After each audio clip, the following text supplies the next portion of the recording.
Hello friends! இது உங்கள் சபரியன் family. சபரியன் ஃபேமிலில நீங்களும் ஒருத்தராகணும்னு நெனைக்கிறீங்களா? அப்போ உடனே நம்ம சேனல சப்ஸ்கிரைப் பண்ணி வச்சுக்கோங்க. இன்னைக்கு நம்ம பார்க்கக்கூடிய ரெசிபி என்னன்னா, ஊட்டி ஸ்பெஷல் பச்சை மிளகாய் சிக்கன்.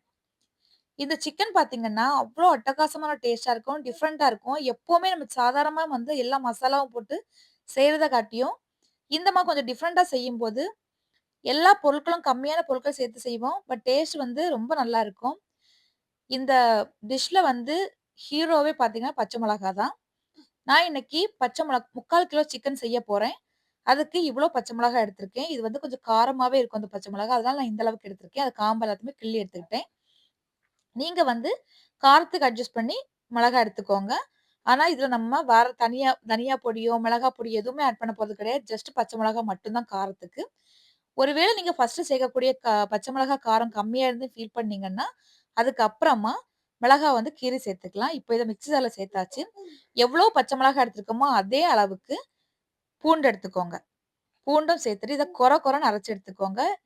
நான் வந்து கொஞ்சம் அரைக்கும்போது கொஞ்சம் அதிகமா அரைச்சுட்டேன். இந்த அளவுக்கு இருக்கக்கூடாது. இன்னும் கொஞ்சம் கொரகொரப்பா இருக்கணும். அதாவது பச்சை மிளகாவும், பூண்டும் ஜஸ்ட் உடைஞ்சிருக்கணும் அவ்வளோதான். அந்த விதைகள் எதுவுமே அ பேஸ்ட் ஆகக்கூடாது. விதைகள் எல்லாமே தெரிய அளவு இருக்கணும். இன்னைக்கு வந்து நம்ம சேர்க்கக்கூடிய எண்ணெயில வந்து ஆனியன் ஃப்ரை பண்ண எண்ணெய். அதனால தான் இந்த கலர்ல இருக்கு. வேற எதுவும் இல்ல. இப்ப நம்ம இந்த எண்ணெயில நம்ம அரைச்சு வச்சிருக்கக்கூடிய பச்சை மிளகா, பூண்டு பேஸ்ட்ட ஆட் பண்ணிக்கோங்க. நெடி கொஞ்சம் வரும் பார்த்துக்கோங்க. இந்த டிஷ் பார்த்தீங்கன்னா, கீல அதாவது நெய்யில தான் செய்வாங்க. நான் ஏன் நெய்யில செய்யல அப்டின்னா, நெய்யில செய்யும்போது எங்களுக்கு இங்க கிளைமேட் ரொம்ப சில்லுன்னு இருக்கிறதுனால, நம்ம வச்சு செஞ்சு உடனே சாப்பிடுறதா இருந்தா நல்லாருக்கும். வச்சு சாப்பிட்டோம்னா, அந்த நெய் வந்து அப்படியே உறைஞ்சிட்டு கொஞ்சம் ஒரு மாதிரி இருக்கும். அதனால தான் நான் நெய்யில செய்யல. நான் சாதாரண ஒரு ரீஃபைண்ட் ஆயில்ல தான் செஞ்சிருக்கேன். நீங்க வந்து நெய்யில ட்ரை பண்ணி பாருங்க. ரொம்ப நல்லாருக்கும் டேஸ்ட்டு.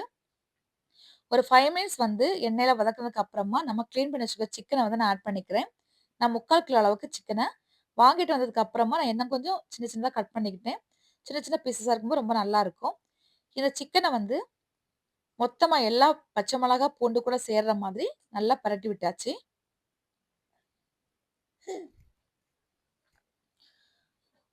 இப்ப பார்த்தீங்கன்னா, சிக்கன் கொஞ்சமா வெந்திருக்கு. இன்னும் ஒருக்கா பெரட்டி விட்டுக்கலாம்.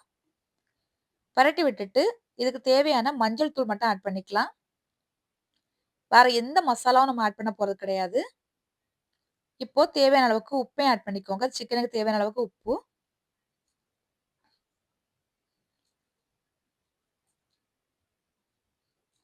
இப்போ நல்லா மிக்ஸ் பண்ணி விட்டுக்கோங்க. மசாலான்னு பார்த்தீங்கன்னா, மஞ்சள் தூள் மட்டும் தான்.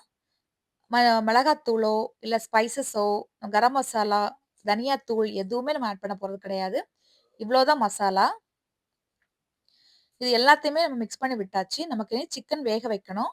சிக்கன் வேகுறதுக்கு நமக்கு இந்த சிக்கன்லேருந்து தண்ணி விட்டு வரும். பட் இன்னும் கொஞ்சம் தண்ணி விட்டுக்கலாம். இப்போ இந்த தண்ணி கூட நல்லா வந்து மிக்ஸ் பண்ணி விட்டுக்கோங்க. விட்டுட்டு நல்லா கொதிக்க வைக்கலாம். இது வந்து பிராய்லர் சிக்கன் அப்படிங்கிறதுனால நமக்கு சீக்கிரம் வெந்துரும். இது நாட்டுக்கோழில செஞ்சீங்கன்னா இன்னும் அட்டகாசமா இருக்கும். பாருங்க கொதிக்க ஆரம்பிச்சுருச்சு. இந்த சிக்கன் வந்து நம்ம சாதத்துல போட்டு பெசஞ்சு சாப்பிடுறத விட, சாதத்துல போட்டு பெசஞ்சு சாப்பிடுறதுக்கும் நல்லாருக்கும்.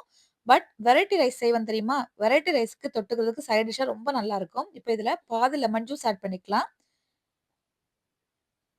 நான் 3/4 கிலோ சிக்கனுக்கு பாதி லெமன் ஜூஸ் ஆட் பண்ணிக்கிறேன். ஒருக்கா மிக்ஸ் பண்ணி விட்டுக்கோங்க. ரொம்ப போட்டு கலராதீங்க. சிக்கன் பிரிஞ்சு போயிரும்.